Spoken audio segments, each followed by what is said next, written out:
Assalamualaikum warahmatullahi wabarakatuh. Berjumpa kembali di channel ini. Salam sejahtera untuk kita semua, Bapak Ibu honorer naungan Kemenak.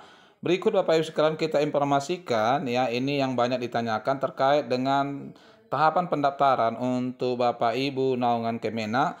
Mana informasi terbaru ini Bapak Ibu sekalian sudah bisa Bapak Ibu lakukan pendaftaran. Namun sebelumnya kepada Bapak dan Ibu yang baru bergabung di channel ini atau yang belum mendukung channel ini, mohon bantuannya Bapak Ibu sekalian untuk mendukung channel ini dengan cara subscribe dan aktifkan loncengnya untuk mendapatkan informasi-informasi terbaru dari channel Profesi Guru. Iya, pada hari ini Bapak Ibu sekalian melalui website resmi BKN sudah disampaikan terkait penyesuaian kembali untuk pendaftaran periode 1 honorer di bawah naungan Kemenak. Hal mana sebelumnya jadwalnya adalah 1 sampai 20 Oktober. Adanya permasalahan teknis kemudian diubah menjadi tanggal 21 Oktober sampai dengan 4 November 2024. Alhamdulillahnya Bapak Ibu sekalian tetap masuk dalam tahap 1 ya, jadi bukan tahap 2 seperti yang kita duga sebelumnya. Melalui websitenya BKN menyampaikan bahwa seleksi P3K untuk Kemenak sudah bisa dimulai hari ini Bapak Ibu sekalian.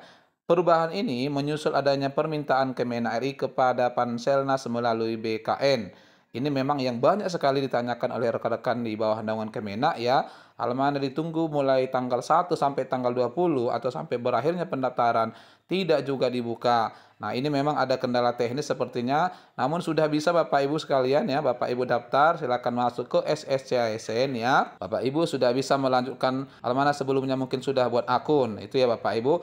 Namun dalam hal ini ya kita kembali tegaskan terkait dengan perkembangan verifikasi dari verifikator. Banyak sekali Bapak Ibu ya rekan-rekan kita yang sebelumnya TMS karena kurang memperhatikan dokumen-dokumen utama yang nantinya akan diperpal. Nah, oleh karena itu Bapak Ibu kita kembali ingatkan ini dalam hal pengisian dokumen dan kelengkapan data-data kita di SSCASN ya.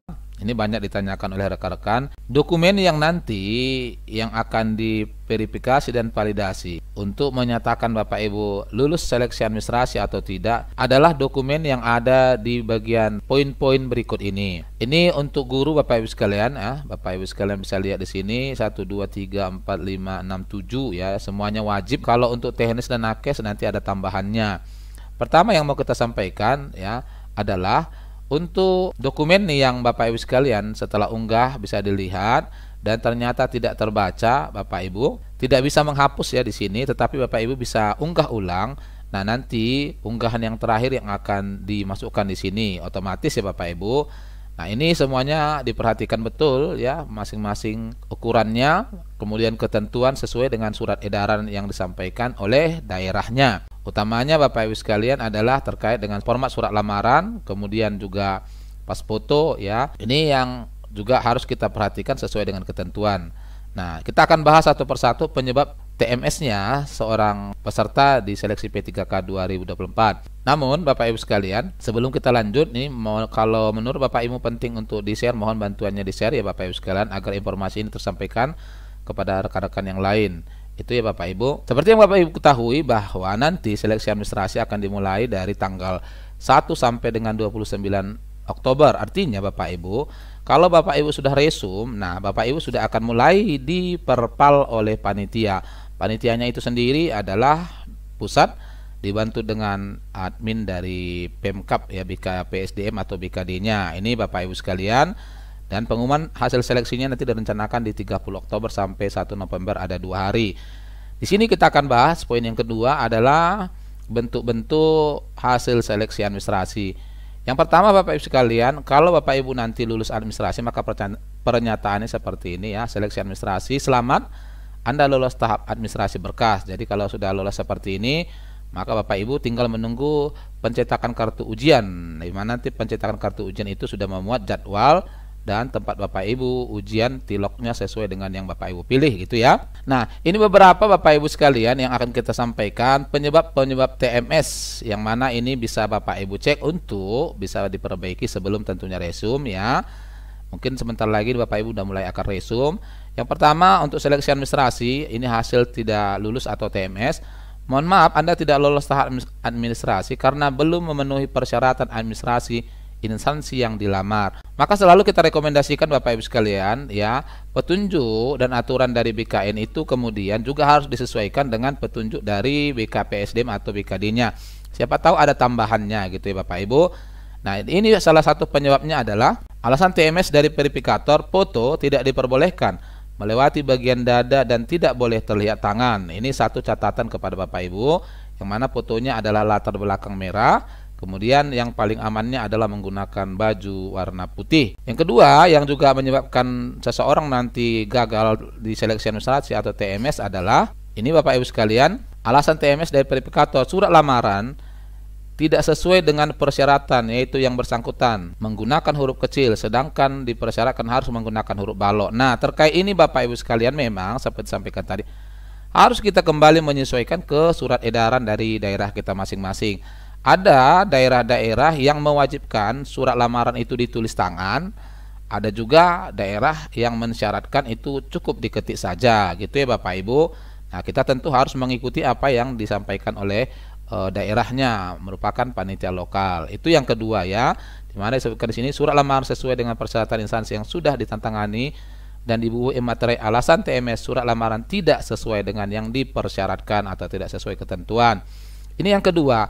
Yang ketiga yang juga bisa merupakan penyebab TMS adalah ini Bapak Ibu, scan KTP tidak jelas, tanggal pada surat lamaran dan surat pernyataan tulis tangan. Nah, ini tadi mungkin kalau jenisnya ini ya bergantung daerah. Nah, di sini yang menyebabkan TMS adalah surat lamaran yang diketik komputer dan ditangani di atas materai. Nah, itu ya Bapak Ibu, tidak sesuai katanya. Jadi sekali lagi kita tegaskan, dicek dulu Bapak Ibu apakah bisa terbaca dengan baik gitu kan. Karena itu juga bisa menyebabkan Bapak Ibu nanti TMS. Walaupun seperti sampaikan, untuk seleksi P3K ini barangkali Bapak Ibu sudah cukup berpengalaman ya dalam hal melengkapi berkas. Tidaklah seketat seperti CPNS ya Bapak Ibu. Karena kalau P3K ini peraturannya agak lebih longgar karena Bapak Ibu sekalian adalah honorer yang akan diangkat gitu.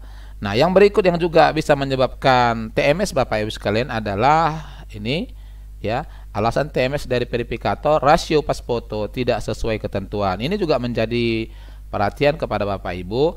Rasio pas foto itu adalah 4x6 atau 720 x 1080 piksel ya.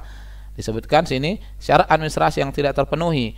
Pas foto format terbaru berlatar belakang warna merah. Alasan TMS ukuran atau rasio foto tidak sesuai ketentuan. Nah, itu ya Bapak Ibu. Selanjutnya yang juga bisa menyebabkan TMS Bapak Ibu sekalian adalah ini dokumen KTP tidak valid ya. Ini juga bisa menyebabkan apabila kemudian KTP-nya tidak terbaca dengan benar dan baik. Untuk itu Bapak Ibu harus cek dulu ya. Disebutkan kartu tanda penduduk atau surat keterangan dari Dukcapil, bukti identitas kependudukan lainnya yang dipersyaratkan oleh instansi. Alasan TMS, kartu tanda kependudukan atau identitas kependudukan tidak sesuai dengan yang dipersyaratkan. Itu. Selanjutnya, yang juga bisa menyebabkan TMS adalah ini pas foto tidak sesuai dengan yang dipersyaratkan instansi.